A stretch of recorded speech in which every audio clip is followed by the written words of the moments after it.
Welcome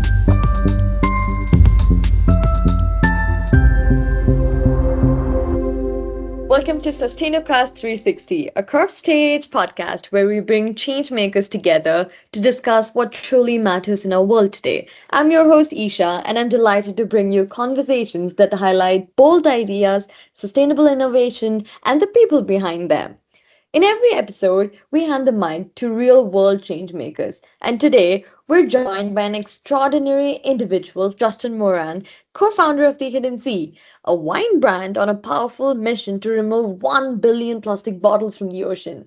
We're going to dive into how purpose can fuel global growth, the immense of power of storytelling in building a movement, and why this isn't just any other wine company.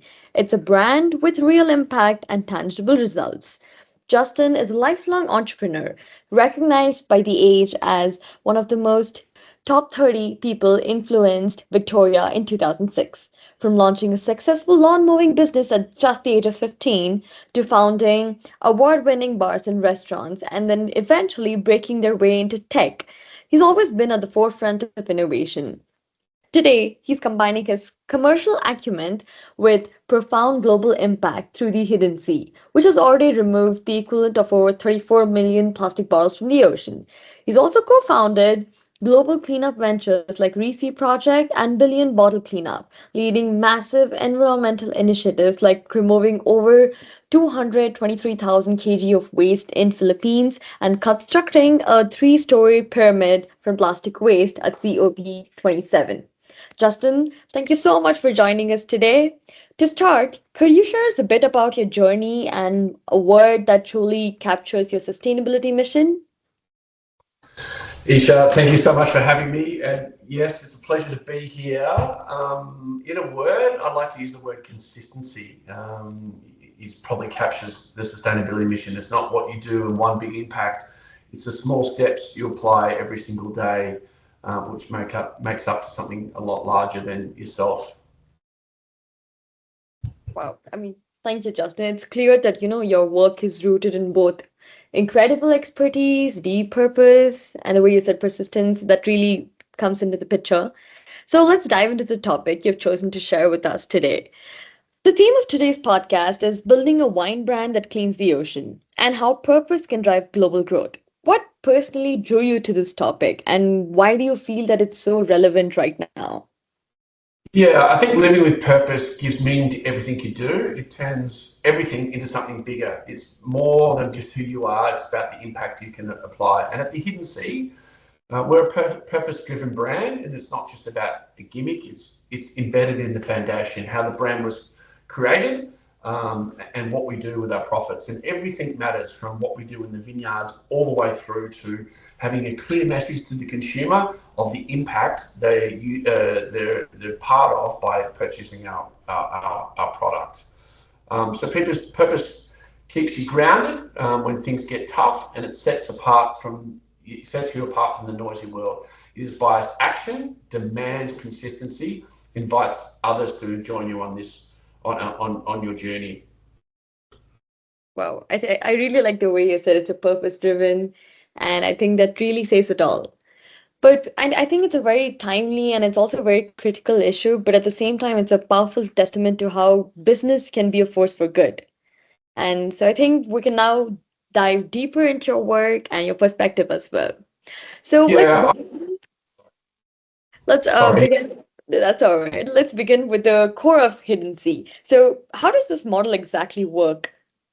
Yeah, sure. I think it's rooted in where our vineyards lie. So the Hidden Sea, the name of our wine brand, is a play on words. Where our vineyards lie in the southern part of South Australia, that area was once covered by the Great Southern Ocean. Over a series of ice ages, Isha, the ocean retreated, leaving fossilized limestone. Just so happens to be great for growing grapes.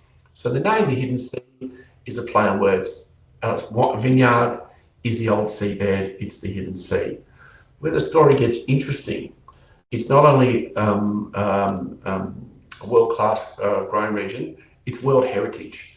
And the reason is because under a lot of the vineyards, there's lots of fossils. And under one particular vineyard, there lies a whale which is 26 million years old, hence the whale on our wine bottles. So how do we pay back to this fertile soil? Well, one of the biggest crises we're facing as the human race is the pollution in our ocean from plastic waste. Every second breath we take is cleaned by the ocean, and it's the most important thing on our planet. We are connected to the ocean more than we probably understand to this day.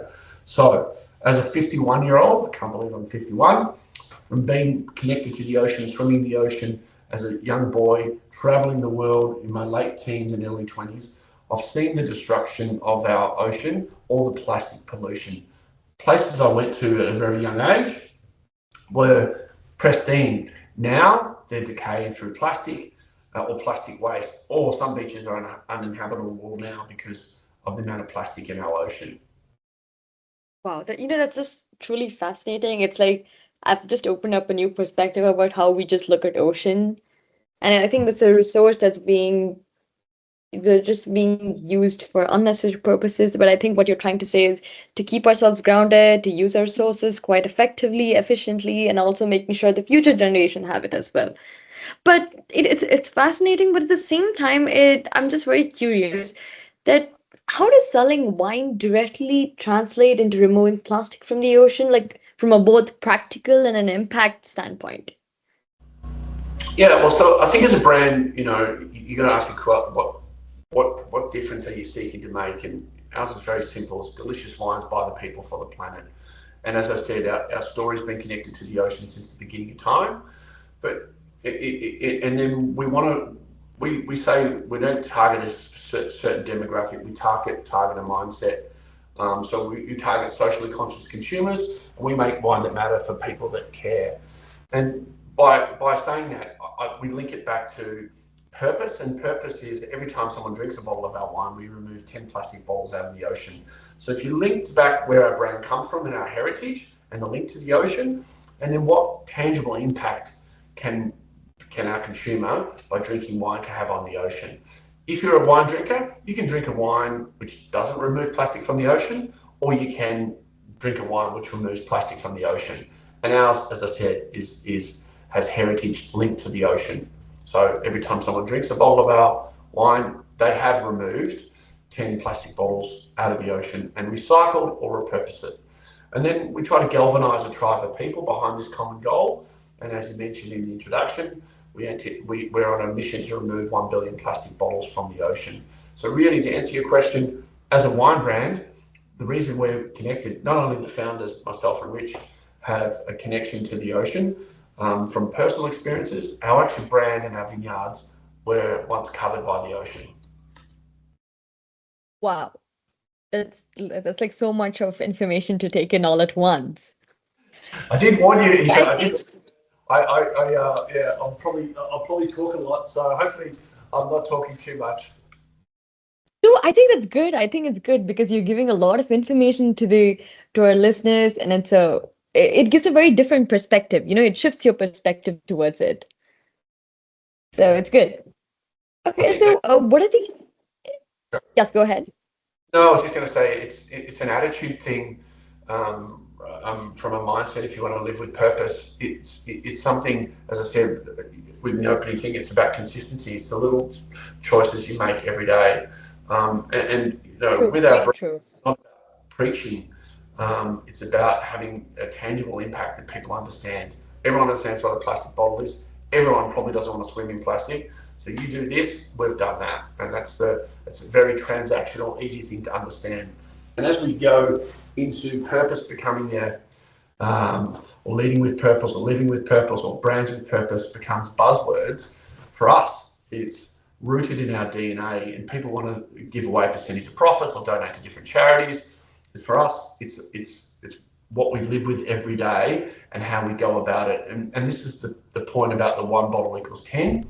It's not a percentage of profits. It's not, we're donating to the dolphins. It's not reducing carbon. It's very clear what we do.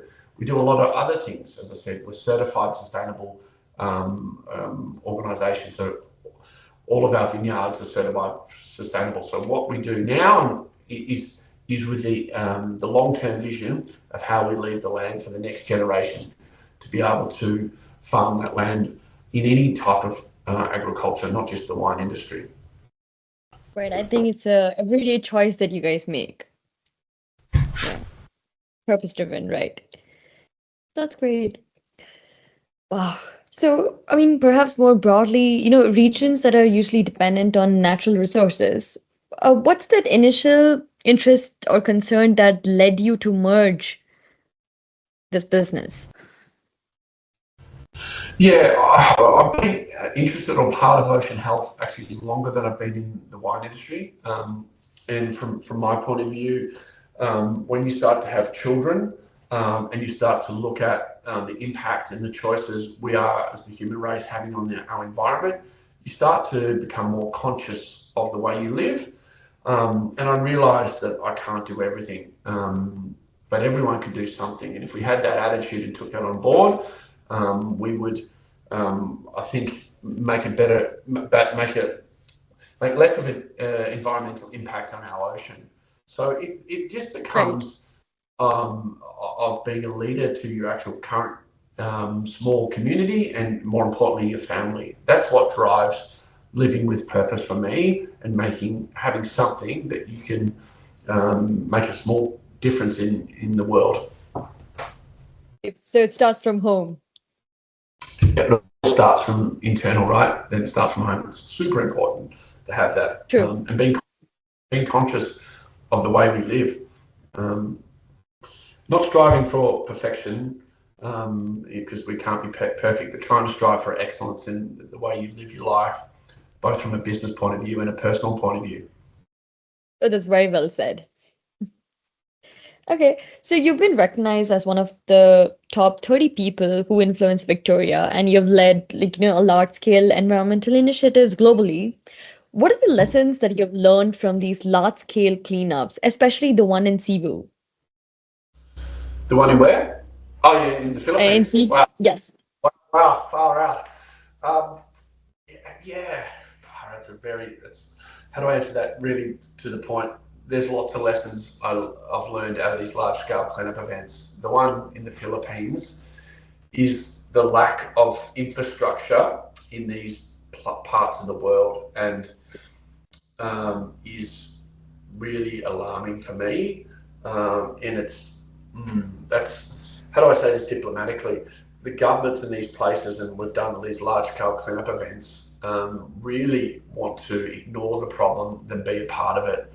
There's a great stat from the research produced by the ocean cleanup guys out of the Netherlands. 80% of all plastic that ends up in our ocean comes from rivers. There's 1,000 rivers that make up 80% of all that plastic. Sounds like a lot, but it's not. It's only 1% of all rivers in the world. If governments came together and stopped that plastic entering into the rivers, or put interceptors in to remove the plastic out of those rivers before it hits the ocean, it would solve the problem by 80% of this plastic getting into our oceans and into our waterways. But the problem is they don't have the resources to deal with this plastic waste. They either burn it, which is illegal, or they put it in landfill. So if it goes into the rivers and into our ocean, it's kind of out of sight, out of mind. And this is where I think we've got to stop using our ocean as dumping grounds. There's World Ocean Day. David Attenborough launched, in his words, the most important documentary he's ever launched, and it's called Ocean. I implore everyone to watch that, because they're realising now it's the lung, it's not the trees. The ocean is the lung of the earth, and if we don't take care of it and it suffocates in plastic and marine life are eating that, we're going to destroy the one thing that's keeping us on this planet. True. I think these are really powerful takeaways, because it's so evident that your first-hand experience with such massive undertakings, they brought a very unique depth to Hidden Sea's mission, right? Yeah, absolutely. And I think there's two things. I don't talk personally, and I feel uncomfortable. And the Egyptian story is a great one when we built the pyramid, but I feel uncomfortable about preaching about this. That's why our brand, the Hidden Sea, carries a very simple message: one bottle bought equals 10 plastic bottles out of the ocean, and it creates communication. And wine is the great connector of people. There's nothing better than sitting down with a friend and having a bottle of wine over a meal and talking about life. That's why wine's a great connector. And just so happens that bottle removes plastic out of the ocean, and hopefully it inspires conversation without preaching.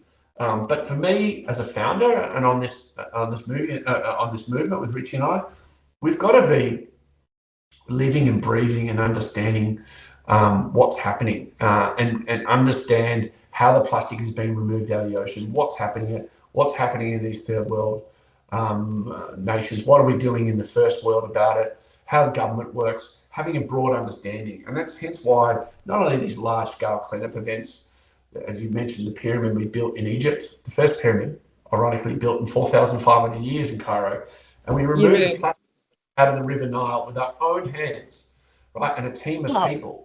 And the government closed it down after 3 days because it embarrassed the government that you're having COP27 in Egypt, in Cairo, and everyone's flying there to give lectures, and I didn't want to do that. I wanted to do something which was more powerful than talking about the problem, is that I'm going to fly to Egypt, I'm going to remove plastic. We've got a permit to do a small sculpture. As I said, it was 3 stories high, and we moved the plastic out by ourselves with a team of people out of the River Nile, right where we're having the conference, and we built this. Wow, that's like a crazy groundwork experience. Yeah, but I think it's important because I hear a lot of people talking about the issue of plastic, and everyone was just down in Cannes, in Cannes in France for the large conference down there, and they're all talking great things, and everyone goes down there. It's a fancy pants area, but where the problem is not down there. It's in these environments where we've got to work with government, and we can stop plastic pollution in a heartbeat, but for economic reasons we don't. Right, I understand. Mhm. So, if we're considering global growth aspect of the hidden sea is, of course, expanding internationally, how do you adapt your powerful storytelling and your mission to resonate with different cultures and markets, especially? When your core product is wine, which has its own cultural nuances. So, how would that work? How would you portray that? Yeah, it's consistency of brand and messaging is very important.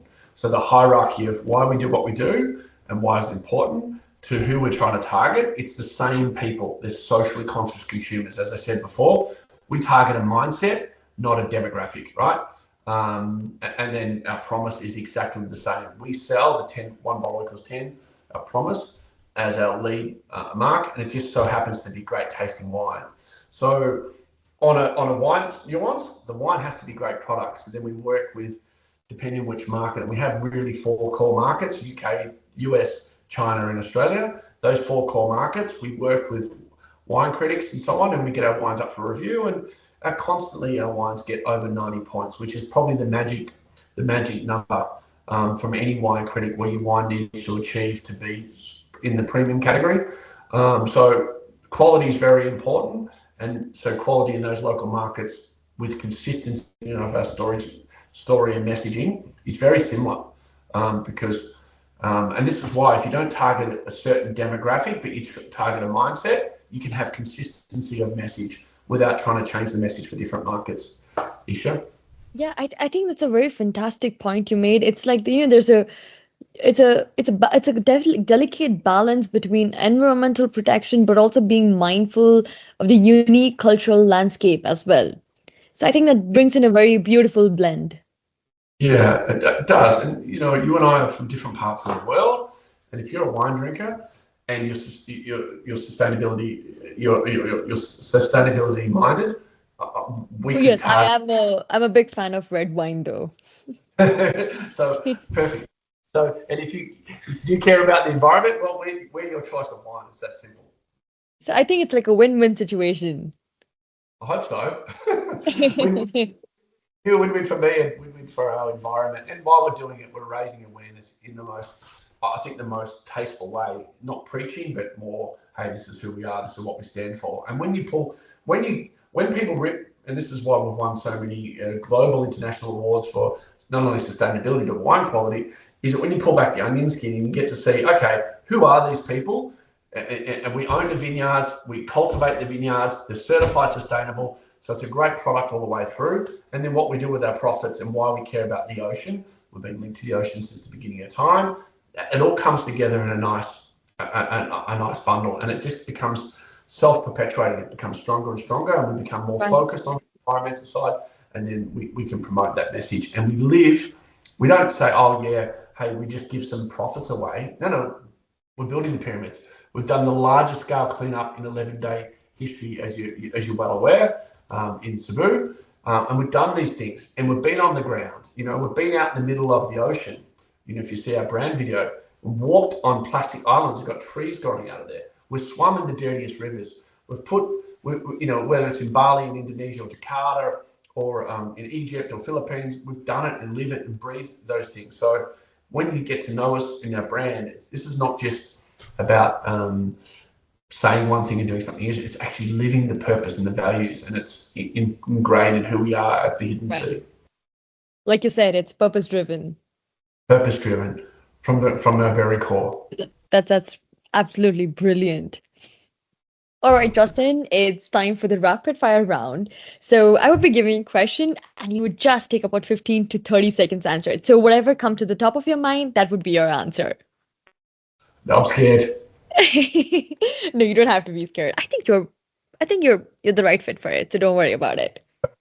Perfect. Okay, so yes, perfect. Let's go ahead. A myth about business or sustainability that you would love to bust. Sorry, a myth? A myth about a business or sustainability that you'd love to bust. Plastic you're consuming is not being recycled. Perfect. Look at that. You're already a pro. I mean, one simple change that you'd bring to every listener that can make today to contribute to ocean health. Put a tax on virgin plastic to make it more expensive than recycled plastic. Wow, quite witty. And if your entire entrepreneurial and sustainable journey was a movie, what would the title be? This is a true story. Oh my God, this is crazy. I mean, I've loved all the answers. Okay, so Justin, as we close, I'd love to hear your message to the future leaders, entrepreneurs, or anyone looking to combine commercial success with meaningful global impact, especially for the listeners tuning in today. Yeah, it's a simple one because I get approached on this a lot with people either wanting me to be a part of, sit on the board of, or even invest in their business. And people get overwhelmed by the enormity of the task. If I can give any advice in any form of life, is just get started. No matter how big the mountain is, no matter how big the task is, it's just get started. And forget about the excuses. There are always, and they're usually just in our mind, such a huge wall of excuses. Just get started, right? There's an ocean crisis of plastic in there. Every single one of us, anywhere in the world, now are consuming, by the WWF report, a credit card's worth of microplastic every single week in a diet, whether you're a vegetarian or not. And my advice is, if you want to combat anything, just get started and one foot after the next. Whether you're raising capital, just get started in the business. Prove the model. Whether you want to do something philanthropic, just get started, right? And people will follow you because action, right, will create further action. Wow, that's a really incredible and an inspiring message, Justin. Thank you so much for sharing such powerful insights. And it's truly a call to action for anyone who believes in doing good while doing business. And I think it perfectly encapsulates the spirit of what you're achieving with the Hidden Sea. Your journey, your experiences.